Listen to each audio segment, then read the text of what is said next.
Hey there, everybody. It's Jedi Master Jack the Reaper, and we're here with another Clone Wars reaction and review episode. Today is going to be episode 2 of season 4, Gungan Attack.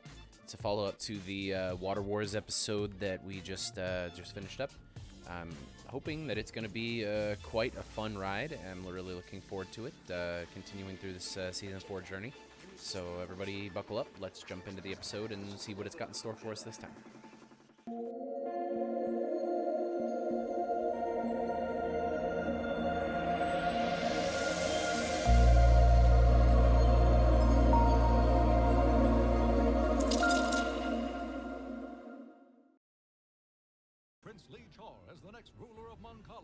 Prince Lee Cha. Do not underestimate this boy, Tamsin. He must not become a symbol for the Mon Calamari people to Right. rally behind. His Foreshadowing. can rekindle hope. And Hope. is something we cannot allow our enemy to possess. Excuse me, Yep. Count Dooku. Perhaps we should look to armies other than clones to help our cause. What kind of armies? An underwater race that has a standing army and is close enough to send help quickly. It's gonna be the Gungans. It's right in the title. Yes. Yeah. Please don't make this a Jar Jar episode. This is gonna be a Jar Jar episode. That's a lot of enemy troops between us and the surface, It's no problem. I just hope you're a fast swimmer. says the boy from the desert planet. Ah, you Ooh. She's savage. I'll create a diversion. This is why they work well together. No problem. He is fast.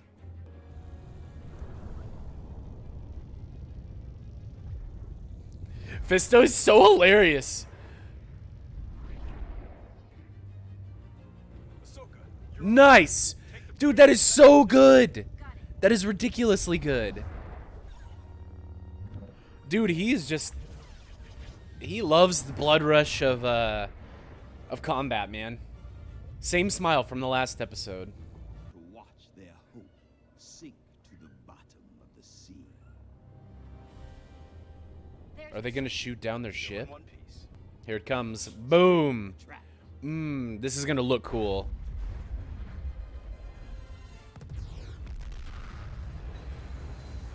Ooh. Dude, trying to swim away from an entire ship sinking on top of you. Terrifying. Grab onto the debris. Back so soon? Yeah, the ship had some problems. I can see that. All around me. Those two are hilarious. They're both like sarcastic. Oh! Captain Akbar's words are my own. As you wish. Ahsoka, you and the prince go with Kit and take the clones. I'll take the senators and Captain Akbar. Anakin did a good job there to listen as well. He's like, this may be the closest he's ever been to actually helping politics without getting way too involved in them. He like lets the prince make his decisions but offers his advice. Oh, here's the Gungan city. Oh man. Of course. The general. Your longtime ally. Trapped on an occupied planet. Lisa needs some thinking time to respond to this news. Thinking? No such thinking. Misa thinking Padme would help us has helped us. Big time. Lisa got to help her now. You so right. Thinking times are done. Lisa need to be leaving now.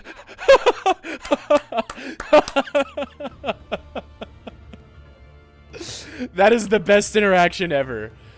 Thinking times are done. Dude, I'm gonna adopt that. I'm gonna adopt that. Sir, you better come see this.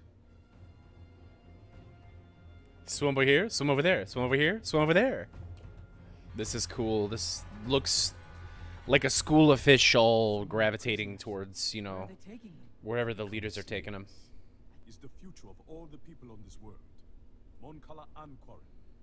All slaves for Count Dooku. Yep. Ooh, he's got a fire burning deep inside there. He wants to not let that be the fate of his peoples. Just cover me. I'm gonna have to concentrate. Concentrate. Concentrate on what? Bringing that building down. What? Is he really?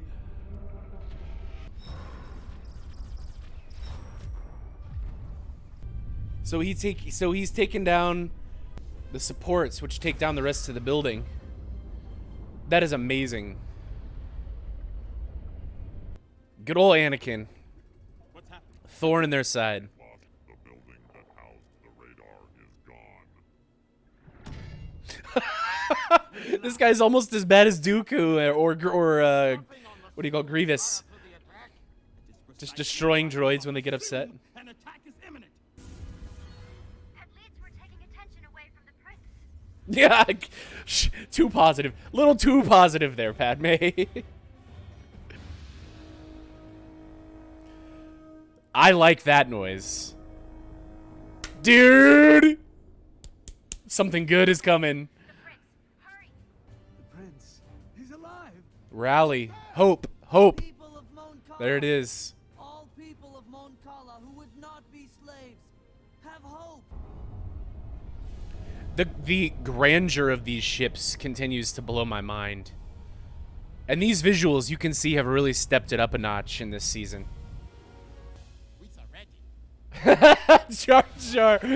I don't know whether to love this or hate this. I really have mixed feelings about this. Splash, splash, splash. Here comes the Gungan army. Wow, dude. What's up? The tide has turned in our favor. Let's free my people. Attack!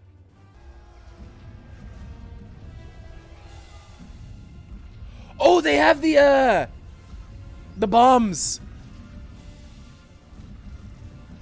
The electro bombs. Dude, that is so cool.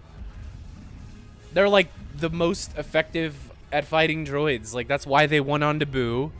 That's why they're winning here. Annie!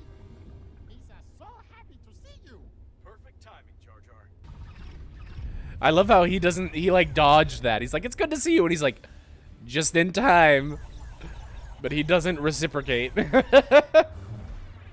You may have saved my life, but you're still kind of annoying.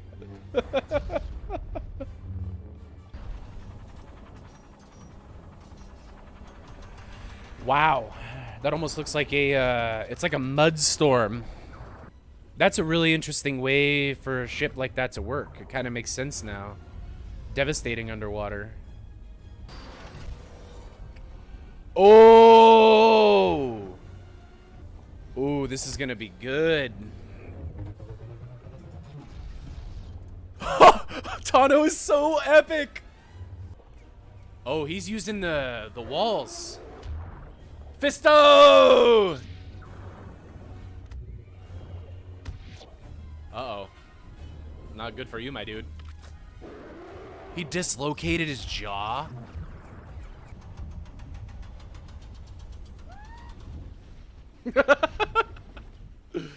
Oh, man. Skywalker, we've got one chance. Akbar! Of the legs. That's true, because it'll throw it off balance.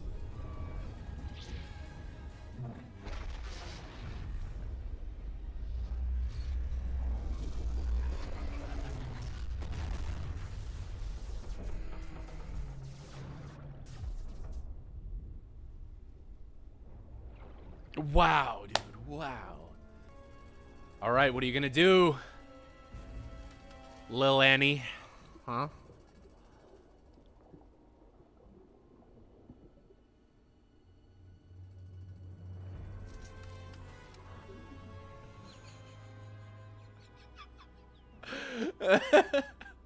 Misa pooped my pants.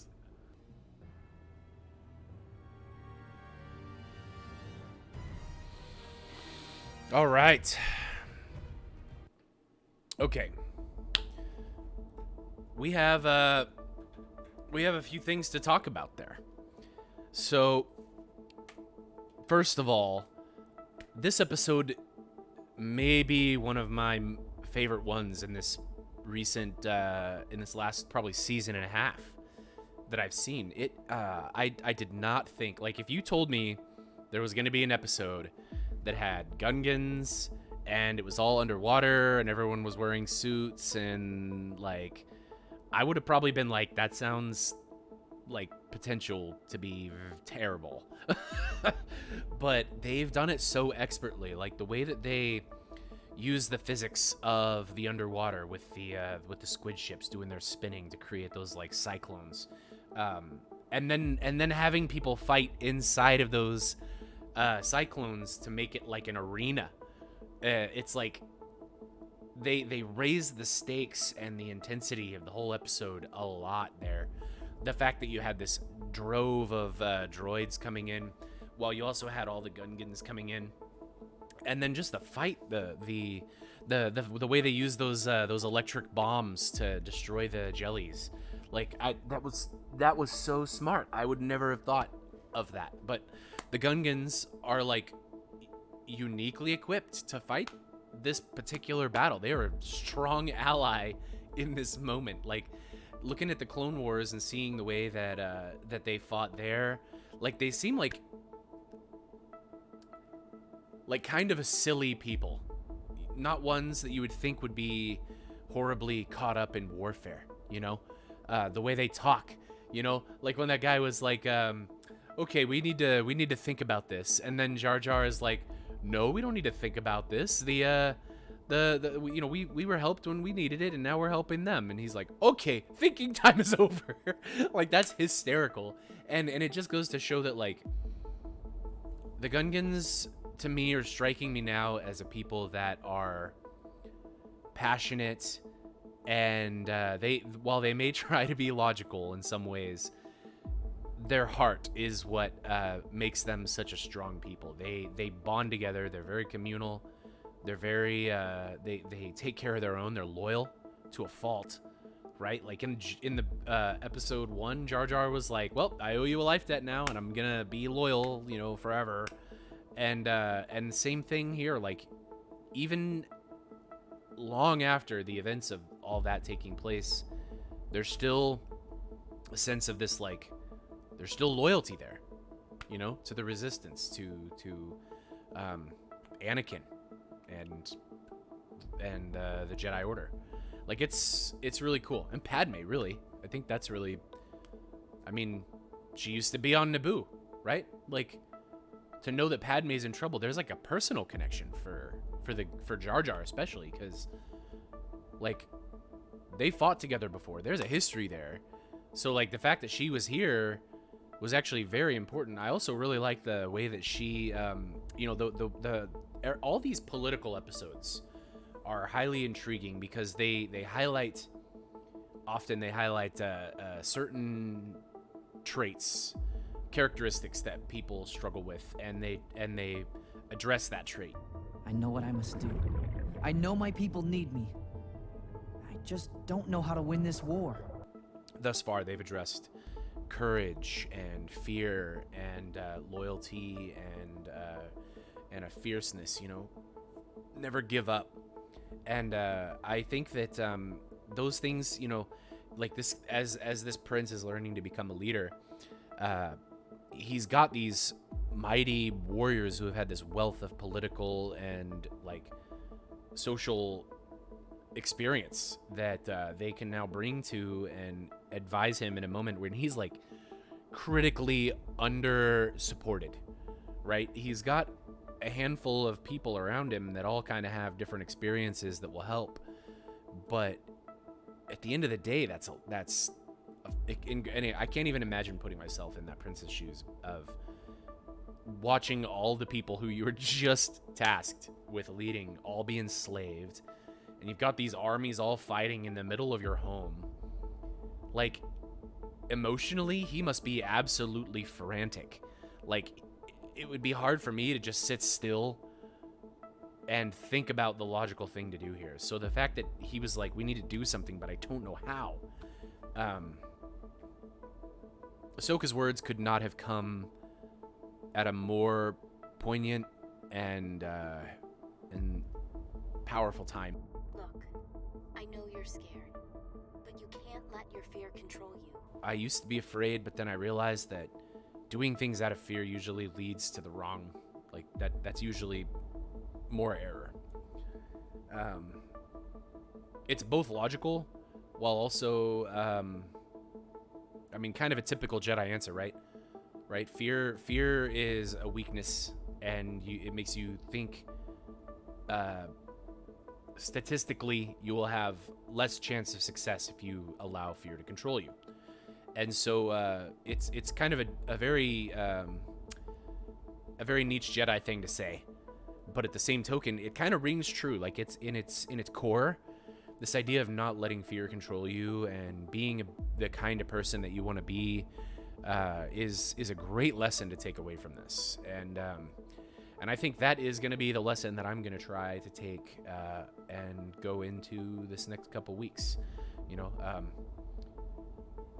I really was pleased with this. As I was watching all the battles take place at the end of this episode, I was like, man, I can't think of very many episodes aside from maybe like the Point Rain episode in was that the first season or second season, but just a all out like high risk warfare. And this was probably the closest thing to that. Just the scale of it was huge, you know. Interplanetary reinforcements, and it's wild. So I big kudos for this. I can't wait to see the finale of it. That one's coming up next, so stay tuned. I hope you come along and watch that one with us. I hope you've really enjoyed this episode.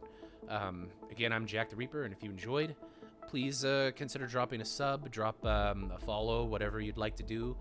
You can come check me out on my Twitch down here. And I have a Twitter that goes by the same handle. You can see when I'm going live. I like it when people come over and discuss this stuff. Tell me which videos you like. Tell me what you liked about this particular episode. You know, whatever sounds fun. I'm game for it.